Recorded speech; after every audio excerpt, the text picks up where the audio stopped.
Assalamualaikum warahmatullahi wabarakatuh. Bismillahirrahmanirrahim. Qala al-muallif wal musannif rahimahullah wa nafa'ana bihi wa bi'ulumihi fid dharain amin. Bismillahirrahmanirrahim. Faslun. Ay hadza syurutu idza'il hajari thamaniyatun. Pasal yang selanjutnya menerangkan tentang tata cara kita dalam menggunakan batu sebagai media kita untuk beristinja atau cebok atau alternatif kita dalam beristinja. Jadi dalam menggunakan batu sebagai media istinja atau cebok kita, itu batunya ataupun ada beberapa syarat-syarat yang harus dipenuhi dalam kita menggunakan istinja dengan menggunakan batu. Jadi di sini dijelaskan bahwasanya syarat-syarat batu itu bisa dikatakan cukup untuk beristinja. Itu syaratnya ada 8. Yang pertama, ayyakuna bi thalathati ahjarin. Jadi syarat yang pertama dalam beristinja itu menggunakan 3 batu. Ya. Misalkan menggunakan satu batu bagaimana? Boleh, asalkan batunya itu di samping mempunyai sisi batunya itu ada 3 atau lebih, dan juga batunya itu agak kasar, jangan yang terlalu halus, agar bisa menghilangkan najis yang tertinggal dalam dubur ataupun kubul kita pada saat setelah beristinja, setelah atau baul. Jadi yang pertama adalah syarat yang pertama itu menggunakan 3 batu. Ayyakuna bi thalathati ahjar. Syarat yang kedua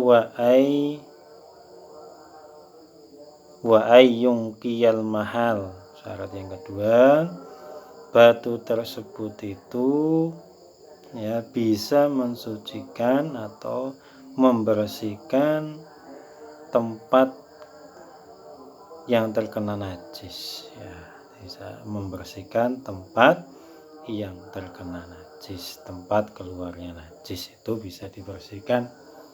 Jadi, makanya batunya itu syaratnya harus kasar, nggak boleh halus kayak seperti sutra itu ya.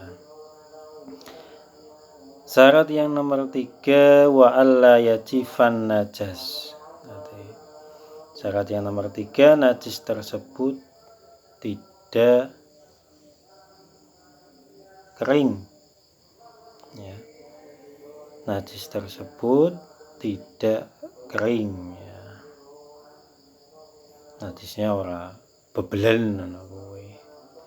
Jadi standar biasa tapi ora mencret lah jawabannya, istilahnya mboten mencret. Biasa mawon glondong-glondong kaya pisang atas niku. Nggih, syarat yang selanjutnya nomor 3. Jadi syarat yang nomor 3 adalah wa alla yajifan najasu. Jadi najis atau tinjanya itu tidak kering. Syarat yang nomor 4 wa alla yantaqila. Ya, syarat yang keempat itu najis tersebut tidak berpindah tempat ya. Dalam artian apa? Sing mau nang bolongane bol atau nang tempate kubul ujug-ujug nglewer maring pinggir-pinggir bokong sampai koyo mencret, berarti kalau mencret iki angel, ora iso istinja angko adoh nek mencret kudu dibersihke karo banyu. Syarat yang nomor 5 adalah wala yatra'u alaihi akhar, yakni maksudnya tempat istinja tersebut tidak terkena benda lain sekalipun tidak najis. Jadi tinja tempat istinja, tempat niku tidak kecipretan banyu utawa kena najis liyane. Yeah. Syarat yang selanjutnya itu nomor 6 wala yujawiza sofhatahu wa hasyafatahu. Syarat yang nomor 6, najis tersebut tidak berpindah tempat ya dari lubang kemaluan belakang ataupun kepala kemaluan depan. Nah, iki nggih. Ya, gampang iki ya mboten mencret wontene kok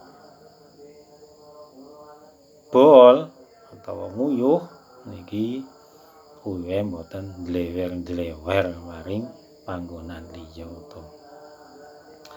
Syarat yang nomor 7 adalah wa alla yusibahu ma'un. Ya. Najis tersebut tidak tercampur atau tidak terkena air ya, yang mengakibatkan najis tersebut itu jadi brentek utawa najis tersebut jadi tambah semakin melebar nganang-eneh ya, sing maune nang dubure tok maleh bokong-bokonge kena najis Nah, iki syarat-syarat yang harus dipenuhi. Dan yang terakhir adalah wa antakunal ahjaru thahiratan. Batu yang digunakan untuk beristinja atau media untuk cebok itu batunya itu otomatis dipilih atau dicari yang suci dan juga sudah kering. Jadi mencari batu yang kering dan juga batu yang suci. Nah, untuk zaman sekarang istinja menggunakan batu iki ora lumrah lah. Sekarang di Indonesia itu banyu ki yo pirang-pirang akeh banget. Ya, banyu niku banyak sekali. Insya Allah cukup lah. Ya, cuma kadangkala kita itu kalau kepepet misalkan berada di tengah hutan mencari air sulit, nah itu bisa menggunakan istinja menggunakan batu. Tapi perlu diingat bahwasanya istinja menggunakan batu itu sebenarnya tidak bisa menghilangkan najis yang ada di dalam dubur ataupun kubul, yang melekat dalam dubur ataupun kubul, sehingga untuk mensucikannya perlu menggunakan air yang bersih ya. Jadi ketika kita mau melaksanakan sholat tetap harus dibersihkan terlebih dahulu dengan menggunakan air sehingga lebih suci. Kecuali kalau memang kita sudah terpaksa ketika akan melakukan sholat dilalah orang banyu, ya wis kepaksa ya. Jalan satu-satunya ya dengan tayamum. Dan itu yang bab tentang istinja dengan menggunakan batu. Seperti itu syarat-syaratnya yang harus dipenuhi. Bismillahirrahmanirrahim. Faslun furudul wudhu'i sittatun. Pasal selanjutnya menerangkan tentang beberapa rukun-rukunnya wudhu atau fardunya wudhu. Itu ada 6. Yang pertama al-awwalu an-niyah. Yang rukun yang pertama adalah niat. Ya. Niat itu letaknya di dalam hati, kemudian dilafalkan ya, atau dikerentekkan ya, dikerentekkan di dalam hati ketika pada saat kita berwudu, ketika membasuh muka, dalam hati kita itu mengucapkan niat nawaitul wudu'a li rafil hadatsil asghari fardhul lillahi ta'ala. Seperti itu. Harus itu.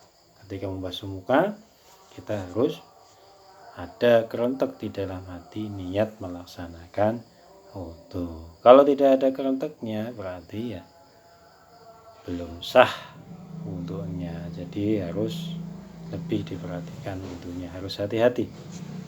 Niat itu penting karena apa? Segala sesuatu yang baik jika tidak diawali dengan niat, maka perbuatan tersebut tidak bisa dikatakan suatu ibadah. Itu ya penting. Rukun wudu yang kedua atsani ghuslul wajhi. Yang kedua adalah membasuh wajah. Nah, membasuh wajah ini dimulai dari atas, ini tempat tumbuhnya rambut ini, atas bawah. Kalau bawah itu uang loro ya, bawah tulang rahang lah, ini harus basah. Atas itu tempat tumbuhnya rambut, bawah itu uang loro atau tengkorak dagu, ini harus basah sini. Kemudian bagian sampingnya ini ada pentil-pentil yang ada di bagian telinga, ini juga harus basah. Jadi kalau membasuh muka itu harus dibasahi semua, harus hati-hati. Rukun yang nomor 3 ats-tsalitsu ghuslul yadaini ma'al mirfaqaini, yakni membasuh kedua tangan sampai kedua siku harus dibasahi ya.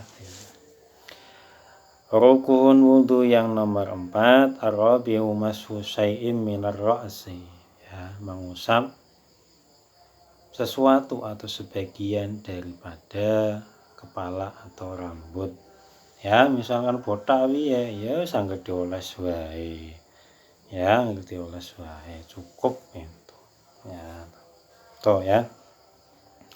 Rukun wudu yang nomor 5 yaitu membasuh ghuslur rijlaini, membasuh kedua kaki, ma'al ka'baini, sampai kedua mata kaki. Itu juga harus dibasahi. Syukur-syukur ya kalau bisa itu dilebihkan ketika membasuh kedua tangan, itu dilebihkan sampai jangan hanya sampai siku saja ataupun sampai kedua mata kaki saja. Kalau bisa dilebihkan sedikit, misalkan sampai sini. Kalau kakinya berarti sampai betis ya. Tujuannya apa? Biar nanti di akhirat di yaumil qiyamah dijelaskan dalam hadis. Jadi orang yang ahli wudu itu nanti semuanya anggota wudu itu memancarkan nur cahaya ya, sehingga mencorong tangane, mencorong raine, mencorong samparane atau sikile lan liya-liyane. Lah niki sing ahli wudu dan nggih. Jadi kalau bisa dilebihkan, misalkan membasuh muka ya diratane kabeh, membasuh tangan ya dipunjuli sithik sampai lengan. Nah, membasuh kaki ya dipunjuli sampai betis ya, sampai betis.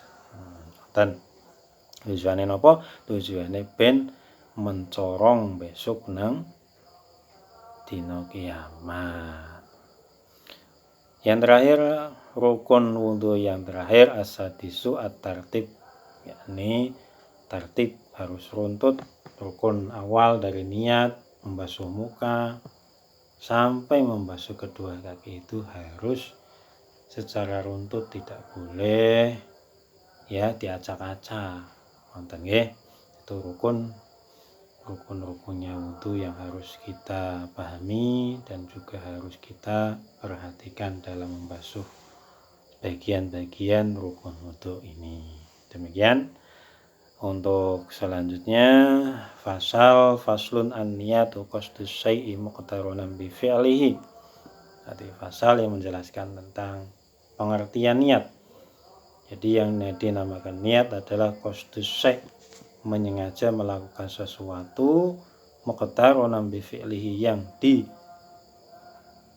dilakukan secara bersamaan dengan pekerjaan ibadah tersebut. Nisbate wudu berarti niate wudu niku dilafalke ing dalam ati pas nalika membasuh wajah. Lah nisbate panjenengan lagi tayamum ya sami nggih, niat tayamum dilafalkan pada saat mengusap wajah. Nisbate adus niate jenengan berarti dilafalke ing dalam ati nalika jenengan nyiram anggota badan, ya, anggota badan yang pertama pada saat kalian mau menyiram badan kalian, entah niku sirah disi atau anggota bagian kanan, monggo terserah jenengan. Nah, ini penting siraman pertama itu harus niatnya itu dilafalkan di dalam hati, wonten nggih. Wa mahalluha al-qalbu, tempatnya niat itu di dalam hati. Wa talaffudzu biha sunnatun, sedangkan melafalkan niat nawaitu wudu'a li raf'il hadatil asghari fardhan lillahi ta'ala itu hukumnya sunnah. Wa waqtuha, waktu mengucapkan niat inda ghusli awali juz'in, ya, waktunya itu ya pada saat membasuh bagian minal wajhi saking wajah, nisbate wudu. Wa tartibu alla yuqaddima udwan ala udwin. Nah, jadi seperti itu nggih. Jadi yang namanya niat itu ya dilafalkan di dalam hati ya pada saat membasuh awal atau bagian awal daripada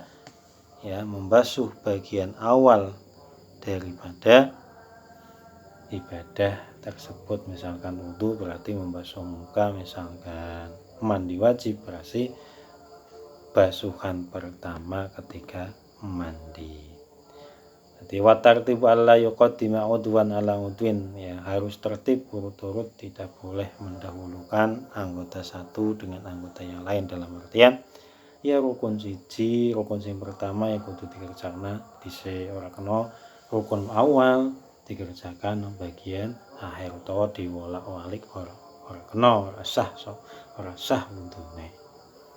Makaten ya seketik riyen sumakola faslun al-ma'ul qalil wa katsirul qalil al-Fatihah. Bismillah.